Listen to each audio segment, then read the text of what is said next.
चलिए next question करते हैं हम लोग। बोल रहा है a form return available to shareholder is 10%। इसका मतलब के दे रखा है आपको, क्या दे रखा है के।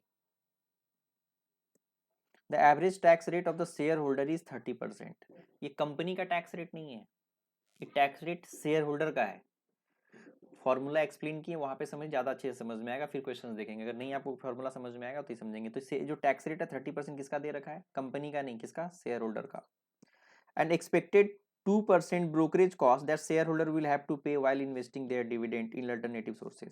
अगर डिविडेंड हम शेयर होल्डर को देंगे और शेयर होल्डर इस डिविडेंड को अगर कहीं और इन्वेस्टमेंट करेगा तो 2% ब्रोकरेज कॉस्ट जाएगा, ठीक है। तो what is the cost of retain earning, तो यहाँ पर के आर का, तो हम लोग यहाँ पर सबसे पहला निकालना क्या है, कॉस्ट ऑफ रिटेन अर्निंग के आर। तो सबसे पहला हमने क्या बताया आपको, एफ में कभी भी क्या करना है, सबसे पहला फॉर्मूला लिखेंगे, जरूरत क्या है हमको, के आर का। के आर का फॉर्मूला हमने क्या यूज किया है, अगर कोई इन्फॉर्मेशन नहीं हो तो के आर इक्वल टू के ई। लेकिन ये दो केस में चेंज हो जाता है, मेरा कॉस्ट कम हो जाता है। कैसे, अगर शेयर होल्डर का टैक्स रेट दिया रहे, क्यों दिया रहे, अगर शेयर होल्डर को हम इनकम देंगे उस पर इनकम टैक्स लग जाएगा, तो जो उसका कॉस्ट इनकम टैक्स लगेगा वो सेव हो रहा है, इसलिए हम लोग क्या करते हैं, माइनस कर लेते हैं, टैक्स रेट मेरा कम कर लेते हैं। 2% ब्रोकरेज भी लग रहा है तो ब्रोकरेज भी मेरा कम हो जाएगा, तो यहाँ पर हम लोग 1 माइनस बी भी कर देते हैं, ठीक है। फॉर्मूला में, फॉर्मूला के एक्सप्लेनेशन में अच्छे से समझाया है, वहां पे जाके आप समझ लीजिए प्लेलिस्ट में, ठीक है। चलिए तब यहाँ पे हम लोग को ढूंढना है के ई। के ई कितना दे रखा है आपका, 10%, और लिख सकते हैं 0.10।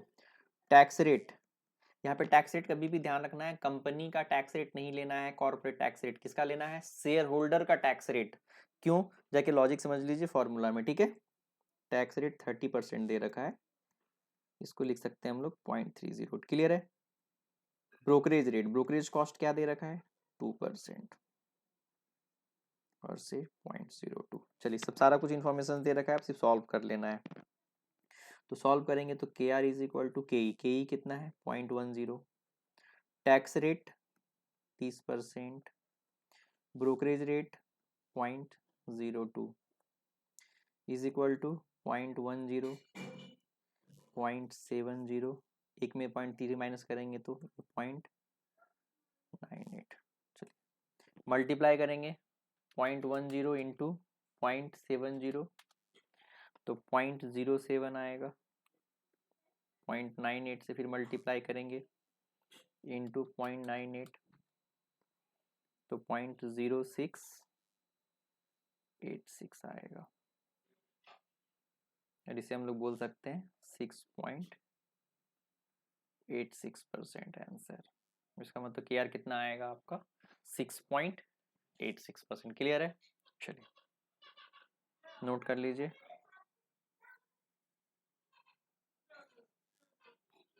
चलिए तो के आर का भी एक अच्छा क्वेश्चन दिया हुआ है, सारा इन्फॉर्मेशन।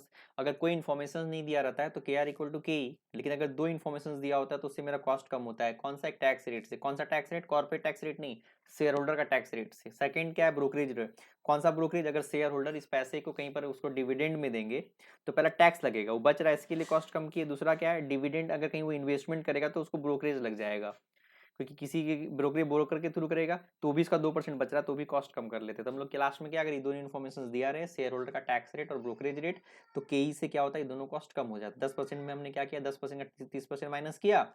अगर शॉर्टकट भी करेंगे आप, 10% में से माइनस करेंगे 30%, फिर जो आएगा उसमें करेंगे -2%, तो आपका आंसर आ जाएगा आराम से 10% माइनस 30% और -2%, तो 6.86% आपको ऐसे भी आ जाएगा डायरेक्टली, ठीक है।